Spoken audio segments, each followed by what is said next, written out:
When I think about and remember Suzanne, I think of a person who was gifted and skilled as a leader. Whether it was being a teacher, serving on a board or a committee, playing a leading role in a play, or being president of a service organization, she certainly had the skills and the vision to lead. But even more importantly, Suzanne was just as content to serve and to be there to support and help others. She regularly helped her family and friends, our band and choir, as well as our children's choir, her church, the food bank, and of course the Players Theater. As she helped others in whatever was needed, she was always a huge encouragement to everyone and always spurred them on to do their best. In our choir, I will certainly miss hearing her sing. I will especially miss the visual expression that she used as she sang.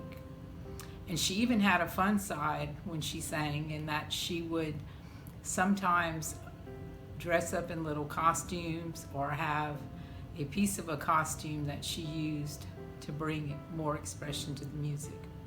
We always looked forward to what she was going to do. She will be missed by so many. I will certainly miss her as a friend and a neighbor, and I'll always be thankful that God allowed our paths to cross.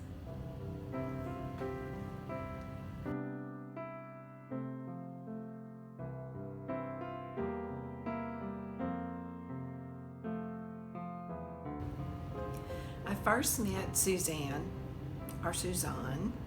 in the summer of 2016 when I became a part of the ECCBC family. My initial thoughts were, she's very sure of herself. She's kind of opinionated, sometimes outspoken, a little bit bossy, and just kind of scary. But as we got to know each other, we found out we had some things in common. We were both lifelong educators, and it was an occupation we both took very seriously. We both had advanced degrees, and at one point or another, we had both considered continuing our education and getting a PhD. Most of all, we both loved children. Over time, I got to know her even better, and I came to really value her insight, and I learned to listen more closely to her. I discovered that she was just sure enough of herself that she did not fear sharing her opinion on a matter that she considered to be important.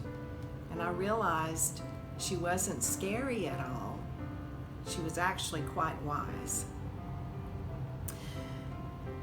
The ECCBC family was notified on June 12th to storm heaven with prayers.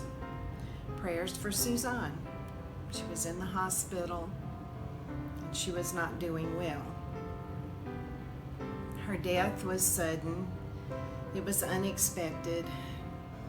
It was just one of those events that brings you to a sudden screeching halt. My grandchildren had been singing with the children's choir for several years, so they knew Suzanne, or Suzanne, as Miss Suzanne, the cookie lady.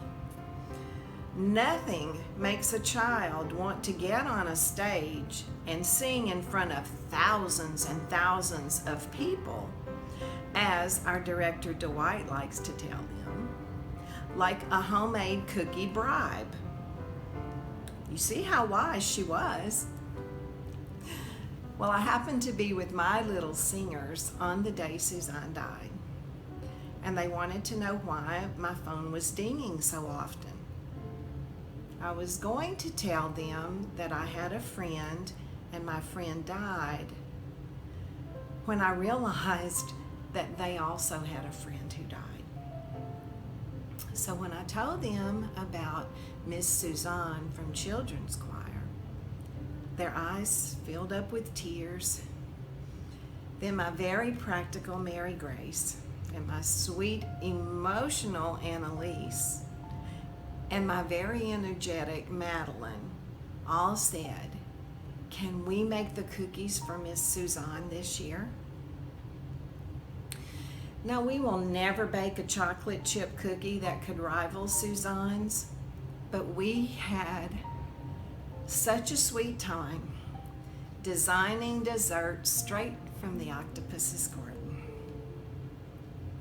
At Suzanne's funeral, we laughed and we cried, and then we laughed harder. We sang a rocking medley of old-time gospel songs that I am very sure she approved of. We learned a lot about her life, about her travels. I think The Adventures of Suzanne would be a great title for a story of her life.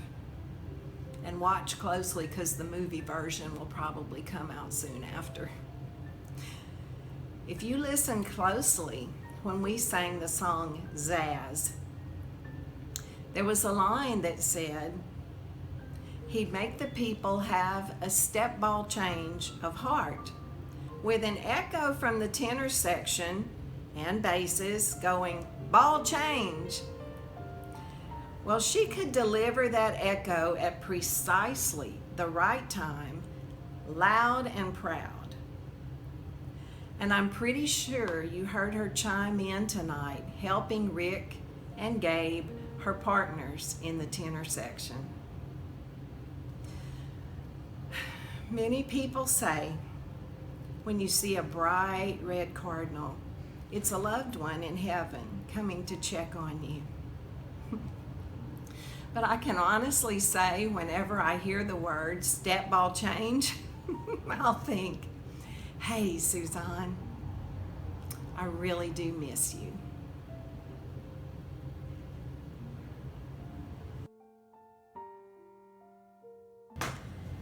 Those of you who really knew Suzanne know it's hard to describe her. I'm going to try to let you kind of give an insight into Suzanne's personality, but there were many facets to it. She was kind, fiercely loyal, intelligent, very educated, and definitely talented. She spent 18 years in Japan teaching on a military base. She had a master's degree, and her dream was to obtain her doctorate.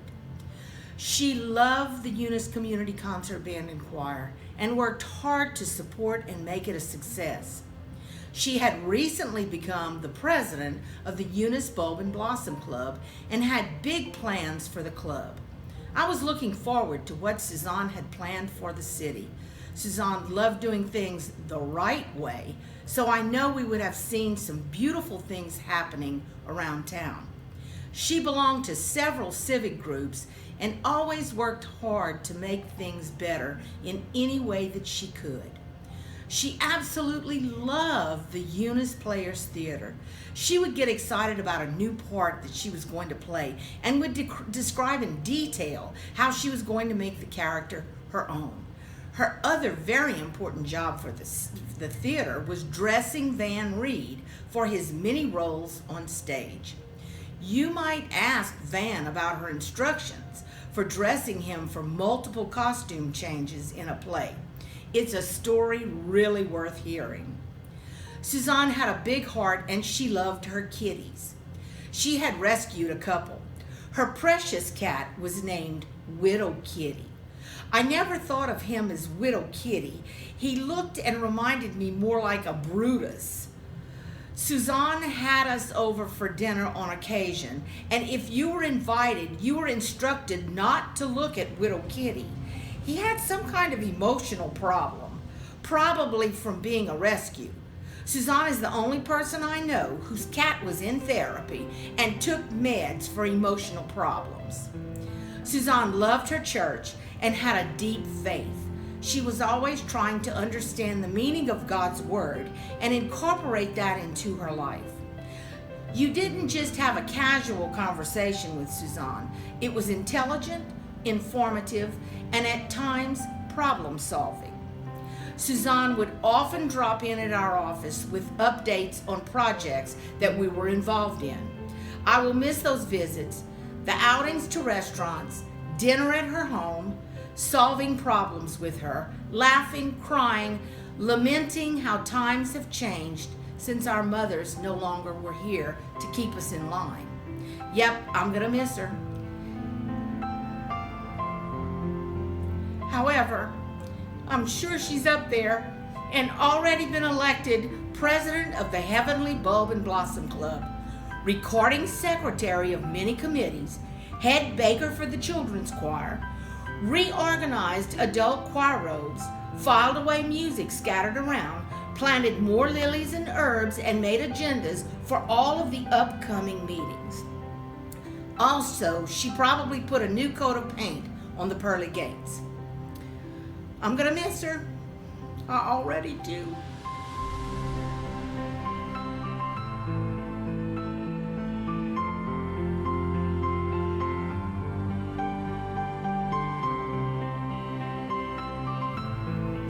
Suzanne was a dear friend and a loyal member of the community choir for nearly 20 years.